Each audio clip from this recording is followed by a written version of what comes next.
તમારું સ્વાગત છે મારી ચેનલ શ્રી હરિ રસોઈ ઘરમાં।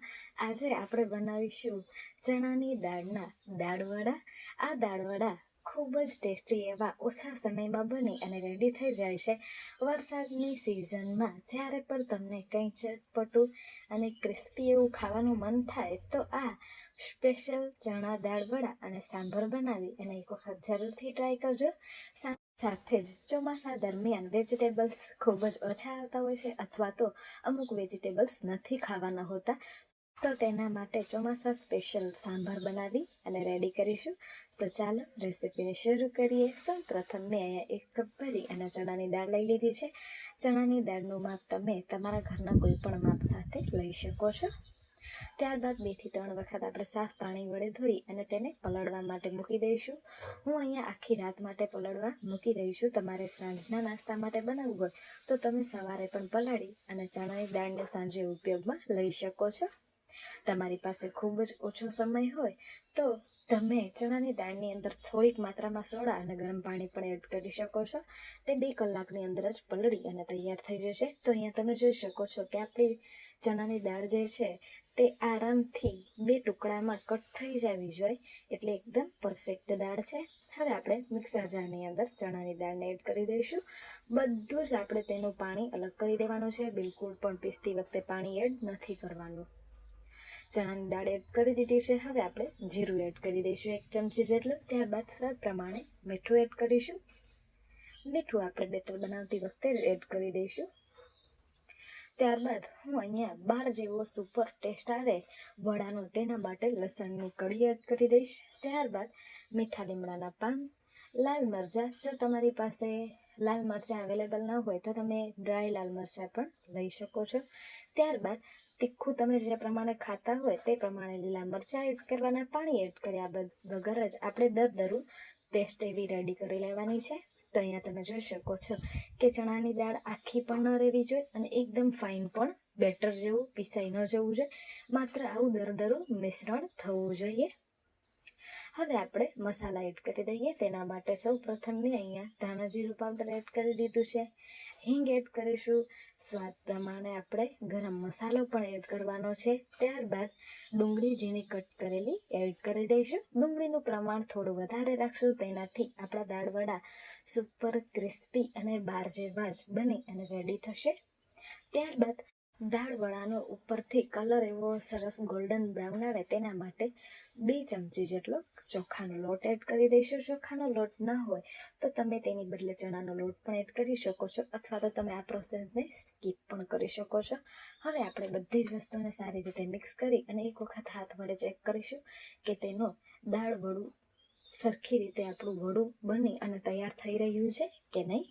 તો અહીંયા તમે જોઈ શકો છો કે આપણે વડાનો આકાર આપીશું તો તે ઇઝીલી એવું વડાનો શેપ આવી રહ્યું છે, એટલે આપણું બેટર એકદમ પરફેક્ટ છે। હવે આપણે કડાઈની અંદર તેલ ગરમ કરવા માટે મૂકી દઈશું। તેલ ગરમ થાય એટલે આપણે તેની અંદર હાથમાં થોડુંક પાણી લગાવતા જઈશું અને થોડુંક મિશ્રણ લઈ અને આ ટાઈપ ટીકડ કહી શકો કે પછી દાબડો શેપ વડાનો આપી દઈશું। તો આપણે એક વાતનું ખાસ ધ્યાન રાખવાનું છે કે આપણા વડા જે છે તે બહુ જાડા ન હોવા જોઈએ। બારે આપણે જ્યારે પણ લારી પર ચણા દાળ વડા ખાવા જતા હોઈએ છીએ ત્યારે આપણે જોયું જ હશે કે કેવા સરસ પતલા પતલા દાળ વડા આપણને સર્વ કરવામાં આવતા હોય છે। તો હાથમાં થોડું પાણી લગાવતા જઈશું અને નાનું એવું મિશ્રણનું પોર્શન હાથમાં લઈ અને સરસ એવું થેપી દઈશું પતલું પતલું, અને કડાઈની અંદર જેટલા આપણા દાળ વડા સમાય એટલા જ વડા એડ કરી અને સારી રીતે બંને બાજુથી ઉથલાવતા જઈશું અને એની બંને સાઈડો સરસ એવી ક્રિસ્પી ગોલ્ડન બ્રાઉન એવી થાય ત્યાં સુધી તળી લઈશું। શરૂઆતમાં તમારે ગેસની ફ્લેમને મીડિયમ રાખવાની છે। જો તમારું તેલ બહુ ગરમ હશે તો ઉપરથી દાળવડા ગોલ્ડન ક્રિસ્પી બ્રાઉન એવા થઈ જશે પણ અંદરથી કાચા રહી જશે। તો અહીંયા તમે જોઈ શકો છો કે કેવા સરસ આપણા દાળવડા તળી અને તૈયાર થઈ ગયા છે। તેનો ખૂબ જ સરસ એવો કલર પણ આવ્યો છે। એક કરતા સેમ આ જ પ્રોસેસ સાથે હું બધા જ દાળ વડાને તળી અને તૈયાર કરી લઈશ. તો અહીંયા આપણા દાળ વડા રેડી થઈ ગયા છે. તમારે આને લીલા મરચાં અને ડુંગળી સાથે આમને આમ જ ખાવા હોય તો પણ તમે ખાઈ શકો છો. આની સાથે ચટણીની પણ જરૂરત નથી પડતી. સુપર ટેસ્ટી એવા લાગે છે. તો હવે આપણા દાળ વડા તૈયાર થઈ ગયા છે. તો ચોમાસા સ્પેશિયલ સુપર ટેસ્ટી એવું ઇઝી સાંભર બનાવી લઈએ. તેના માટે મેં તુવેરની દાળને 2 થી 3 વખત સારા પાણી વડે ધોઈ અને લઈ લીધી છે. તેની આપણે 2 થી 4 સીટીઓ આવે ત્યાં સુધી કૂક કરી લેવાની છે. હવે આપણી કૂક થયેલી દાળને આપણે એક વખત સારી રીતે ઝેરણી વડે ઝેરી લેવાની છે, જેનાથી આપણી દાળ એકરસ થઈ જશે. પાણી તમે તમારી જરૂરત મુજબ એડ કરી શકો છો. હવે આપણે જે કઢાઈની અંદર દાળ વડા તળ્યા હતા તેની તે જ કઢાઈની અંદર આપણે થોડુંક તેલ એડ કરી દેવાનું છે. તેલ ગરમ થાય એટલે આપણે તેની અંદર રાઈ એડ કરી દઈશું. રાઈનું પ્રમાણ થોડું વધારે રાખજો, તેનાથી સાંભરમાં ખૂબ જ સરસ એવો ટેસ્ટ આવે છે. જીરું એડ કરી દઈશું. 2 નંગ મેં અહીંયા લાલ મરચાં લઈ લીધા છે, તેને પણ એડ કરી દેવાના છે. સાથે જ લસણ અને લીમડો એડ કરી દઈશું. લસણ સારી રીતે સતળાઈ જાય ત્યારબાદ આપણે તેની અંદર ડુંગળી પણ એડ કરી દેવાની છે. ડુંગળીને આપણે સરસ રીતે સાતળી લેવાની છે. ડુંગળીનો કલર થોડો એવો ચેન્જ થાય એટલે આપણે તેની અંદર ઝીણું કટ કરેલું ટમેટું અને મરચાં એડ કરી દઈશું. એને પણ આપણે સારી રીતે મિક્સ કરી લઈશું. આપણા ટમેટા જે છે તે જલ્દીથી કૂક થઈ જાય તેના માટે આપણે સાંભરનું બધું જ મીઠું જે છે તે અત્યારે જ એડ કરી દેવાનું છે. તો અહીંયા ટમેટા સારી રીતે કૂક થઈ ગયા છે. હવે આપણે મસાલા એડ કરી દઈએ. મસાલામાં માત્ર મેં અહીંયા ધાણા જીરું પાવડર, હળદર પાવડર, લાલ મરચું પાવડર, ગરમ મસાલો અને સાંભરનો મસાલો એડ કર્યો છે.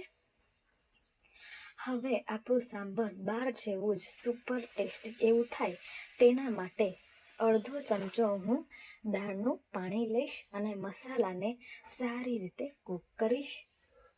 આ પ્રોસેસ કરવાથી મસાલાની જે ઓરિજિનલ પૂરેપૂરી ફ્લેવર જે છે તે આપણા સાંભરની અંદર એક બાઈટમાં આવતી હોય છે. હવે આપણે આંબલી પલાળીને જે રાખી હતી તેનું પણ પાણી એડ કરી દઈશું. આંબલીથી સાંભરમાં થોડોક એવો ખટાશ વાળો ટેસ્ટ આવે છે, તેનાથી સુપર ટેસ્ટી એવું સાંભાર લાગે છે અને સાથે જ થોડોક એવો કલર પણ આવે છે. હવે આપણે દાળ એડ કરી દઈશું. મસાલા સારી રીતે કૂક થાય ત્યારબાદ જ આપણે દાળ એડ કરવાની. દાળ એડ કર્યા બાદ મસાલાને સારી રીતે મિક્સ કરી લઈશું અને 2 થી 3 વખત મસ્ત મજાના ઉભરા આવે ત્યાં સુધી તેને ઉકાળી લઈશું. તો અહીંયા તમે જોઈ શકો છો કે કેવું સરસ આપણું સાંભાર બની અને રેડી થયું છે. સરસ ગરમા ગરમ ટેસ્ટી એવા સાંભારને આપણે સર્વ કરીશું દાળવડા સાથે. મારી એકદમ સરળ રીત સાથે બનતા દાળ વડા અને તેની સાથે જ આ સુપર ચોમાસા સ્પેશિયલ સાંભરની રેસિપી એક વખત જરૂરથી ટ્રાય કરજો.